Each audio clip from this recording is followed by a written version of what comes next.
Hey, Jen here.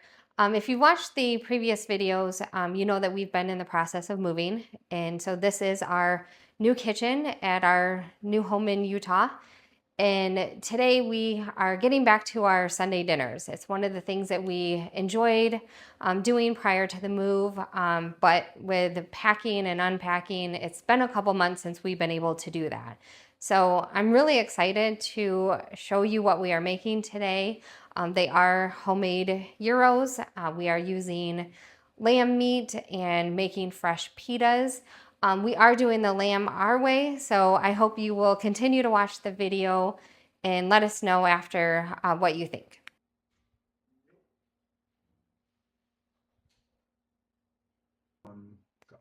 All right, today I'm going to show you how to make homemade pita bread. So this is the beginning piece of it. I'm going to use the stand mixer. So right now we just want to get the yeast to activate. So I'm going to pour in 1.5 cups of warm water.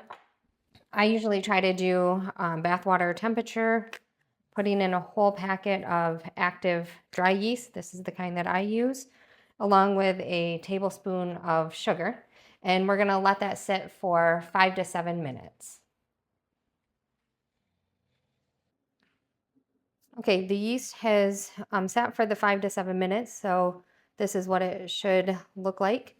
And then we are going to add in our dry ingredients. This is 3 cups of all-purpose flour, 3/4 cup of whole wheat flour, a tablespoon of sugar, and 2 teaspoons of salt. And then we are also going to add in 2 tablespoons of olive oil. Okay, we're gonna turn this on, and then we're gonna pour the ingredients in a little at a time. So we don't want it to splash all over the place.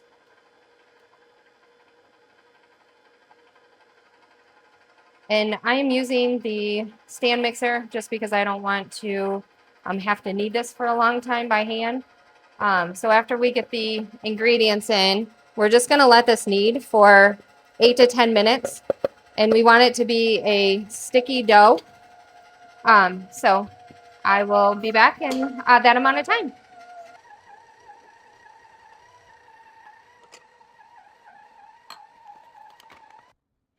Okay, I have lightly floured the counter and taking the dough off.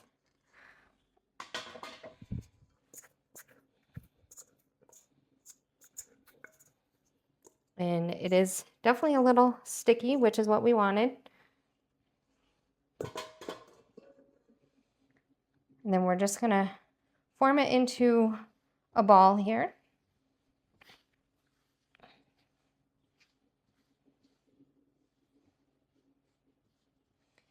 And we're putting it in our container with a little bit of olive oil. And we want to make sure that it's not sticking to the bottom.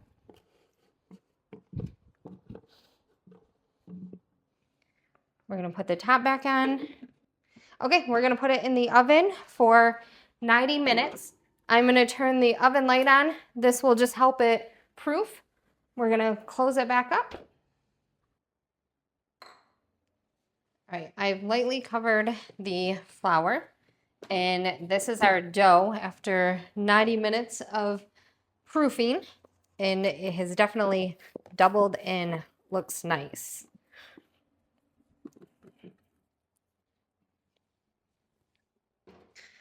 So I'm going to form it into a rectangle. I probably will not be perfect here, but what we're trying to do is get 12 pieces. So we'll have 12 different pita breads. We want them roughly the same size. I don't have a dough cutter, so I'm using a pizza cutter instead.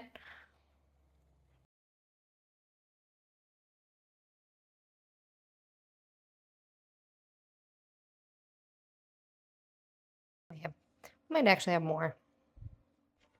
Okay, it looks like I did 14 instead of 12. So now we're gonna just form these into a ball.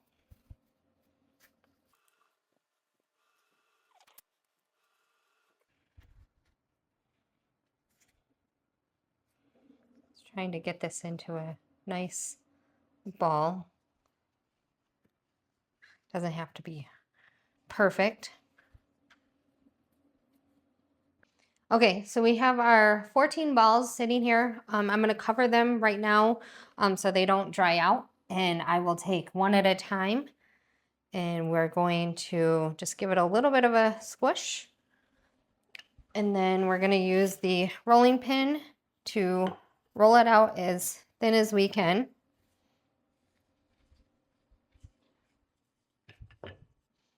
So I'm looking for something like this, and we're going to just set it off to the side, and then I'm going to cover it with another towel, and then I will show you the next step when I'm all done.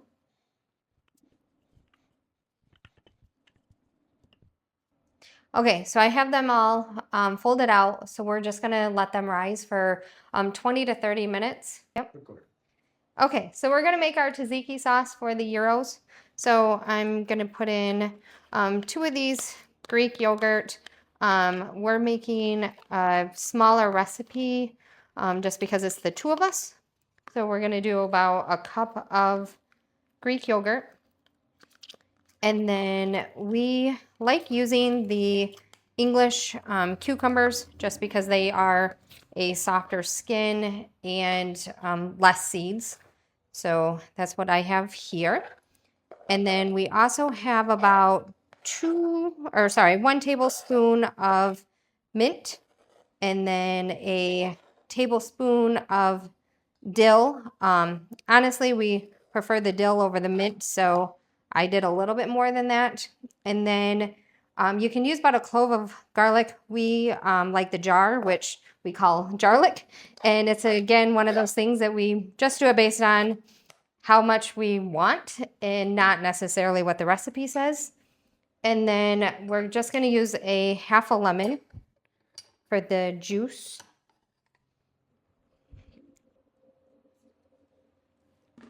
And then for additional seasonings, we like the meat church, so we're using the Blanco seasoning. And again, I just put in as much as I feel like. So we're gonna just give this a stir. And the longer you make ahead of time, the longer the seasonings have to mix in with the yogurt, so it gives it a lot better flavor for the gyros. Okay, now we're ready to heat up our pita bread. So we are using the griddle piece of the oven. First time using this, we are just gonna place them on here. And then we just want 30 seconds each side, and then for about 2.5 to 3 minutes. So I'm gonna give this a flip. And we have the griddle pretty hot. And if you've bought them in the store, you know that you want these marks on it here. This is how you want them to start puffing up, so then you know that the dough is starting to be cooked on the inside. So these are looking good and about ready to come off.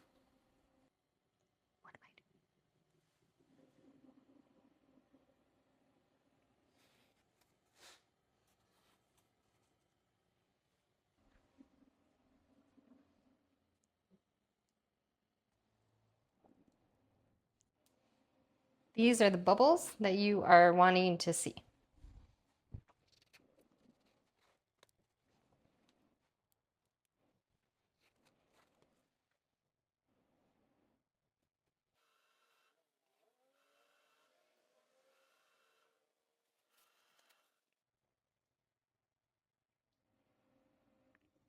So as you can see, they've puffed up. This is what you are looking for, so then you know that they are done. I'm not taking them off yet just because we want to still make sure it's fully done on the inside. So we still want to give it the 2.5 minutes. Okay, now these are all the pitas that are cooked. And so we're gonna try one of them. So I'm gonna break it open here. I picked the smallest one just because we're gonna make gyros, so it won't be the best for doing a gyro.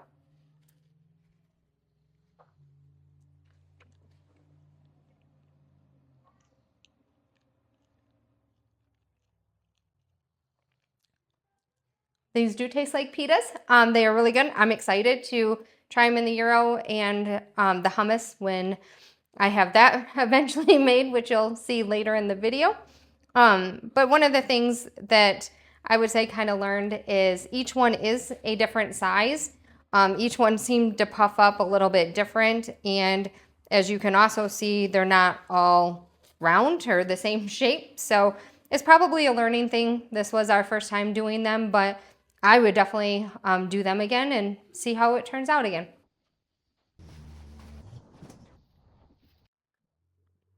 First thing I'm going to do is I'm going to cut slits in the lamb, and I'm going to stick garlic in it, and the garlic will kind of melt down in and help flavor the lamb. So it's just, I got a really sharp boning knife, cut a slit in it, and then slide in a piece of garlic like that. And I'm going to do that kind of all over, spread it out wherever. This is a fat piece of garlic, so I'm going to do that one 2 slits. Nope, it's not going to go in. The lamb is still a little bit frozen. We bought it 2 days ago, but it is apparently our refrigerator is colder than we thought it was. So anyway, just little slit, throw in some garlic. Do that all around.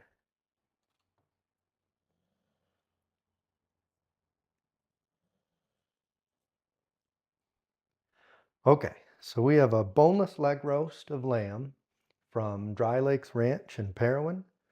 I cut some slits in it and slid some garlic cloves in there. I'm going to oil the outside just so that things will stick. And then I'm going to put on rosemary. I'm going to put on the gospel from Meat Church, and then some garlic and herb also from Meat Church. And then we'll just let it rest here for about an hour, and then put it on the smoker low and slow, and treat it like pulled pork.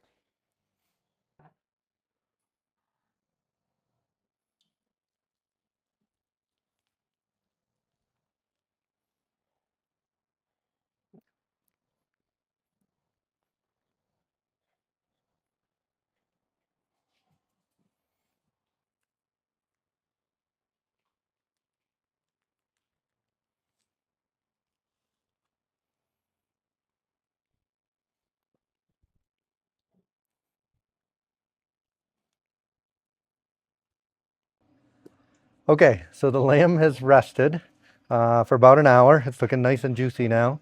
I've got the pellet grill warmed up to 225. We're going to do it low and slow. I'll have the probe in it, and when it gets to 165, then we'll do our next step.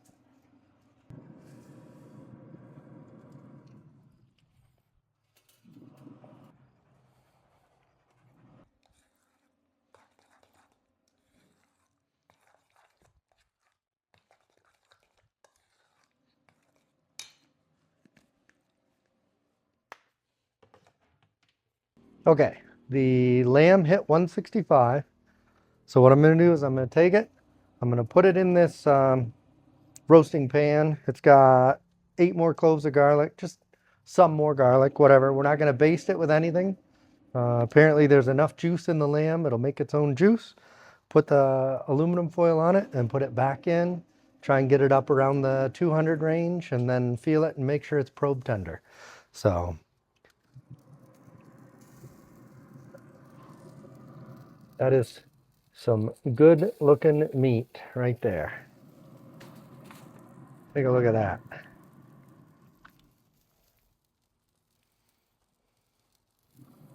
All right, I'm gonna wrap it up with the probe still in it so I know what temp it is. Try and get it nice and tight. All right, that feels good and tight. Back in, just let it sit. All right, so we moved them inside because the smoker was running really hot. So I've just had them in the oven at 225. They weren't going to pick up any more smoke from the smoker because there was a cover on them.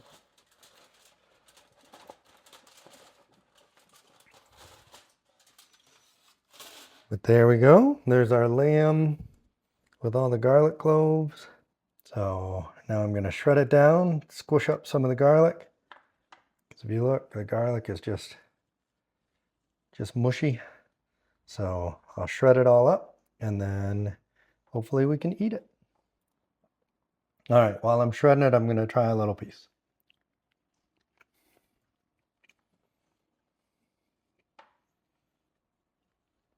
I don't think I've ever had lamb before, but that's pretty good.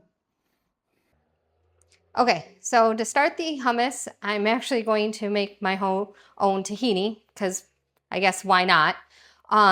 So you need sesame seeds. So from what I read, it's actually cheaper to make your own tahini, so that's part of why I thought to do it. We got this actually from Ace Hardware Sports Center here in town. I actually didn't think they would have it. We were looking at seasonings and I happened to find this, which was way cheaper than any of the grocery stores in town. So anyway, we're gonna go ahead and toast these. So I'm just gonna put them right on the griddle.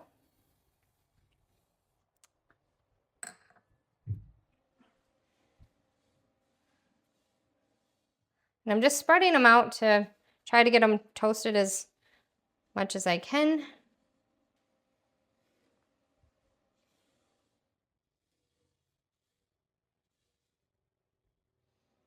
We have this on kind of a low heat because you don't want them to burn. You can see them jumping out of the pan also, which means that they are getting toasted and we're starting to be able to smell them a little bit. And that's kind of what you're wanting to do, is bring out the flavor. So when we go to make it into the paste, we have the sesame seed flavoring. All right, I think these are done. As I said, you can kind of smell them. They're turning a nice golden brown here. That's kind of what we're looking for. Okay, I have the sesame seeds that are toasted into the food processor. I'm using avocado oil. I'm just gonna put in a little bit for now, and then I'm gonna start the process.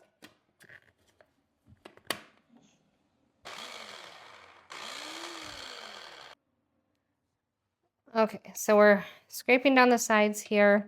I am just using a small food processor just because we're making a small batch. So unfortunately, I have to hold the handle down for this one, but I'm hoping it'll make it better. But I can really smell the sesame seeds right now.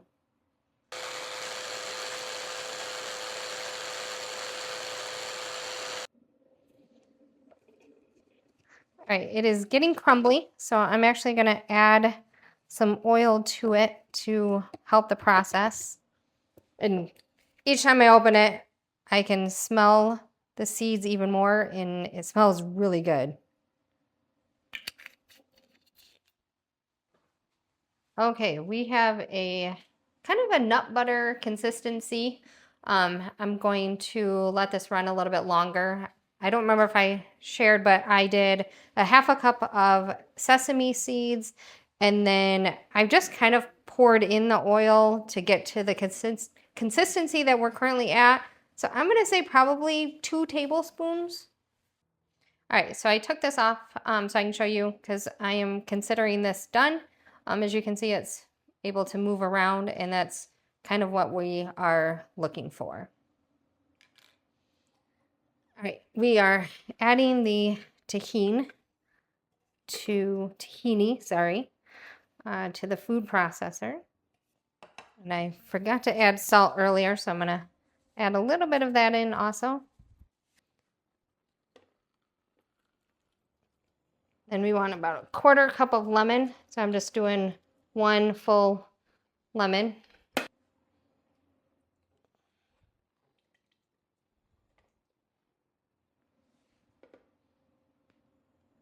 Okay, so we're gonna let this run for a minute. All right, I'm gonna scrape the sides.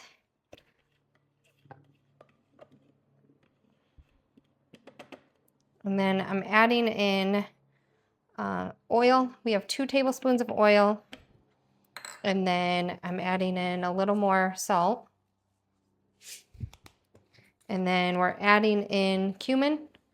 I admit I do not usually measure, so put in how much you think you would want for that. And then I want my hummus to be a little bit more garlic. So I'm adding 3 cloves in. Okay, I just did a little bit of the seasoning, turn the food processor on. So now I'm adding in half of the chickpeas. And then we will go ahead and turn this on for a minute. Okay, I just stopped it after the minute. And so now I'm going to put in the rest of the chickpeas.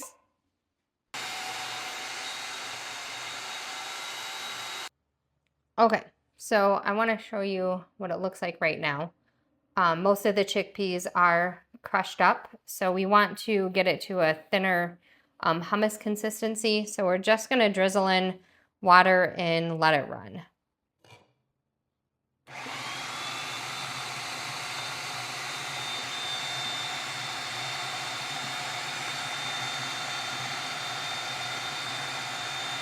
Okay, so now I'm going to add some seasoning because we have the consistency that we want.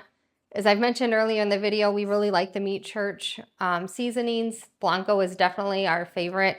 I'm going to use that. The reason is because it has the salt, pepper, garlic in it.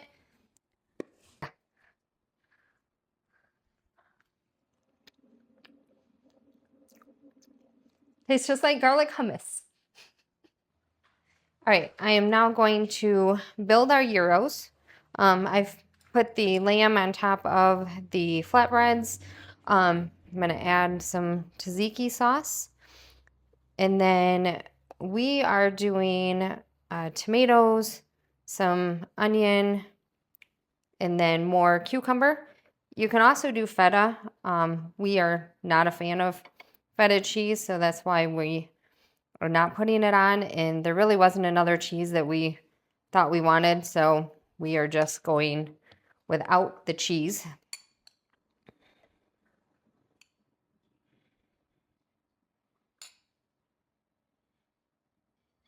Okay, we're now going to test this out and let you know. This might be interesting. It doesn't really fold like a gyro. We filled them up nice and full.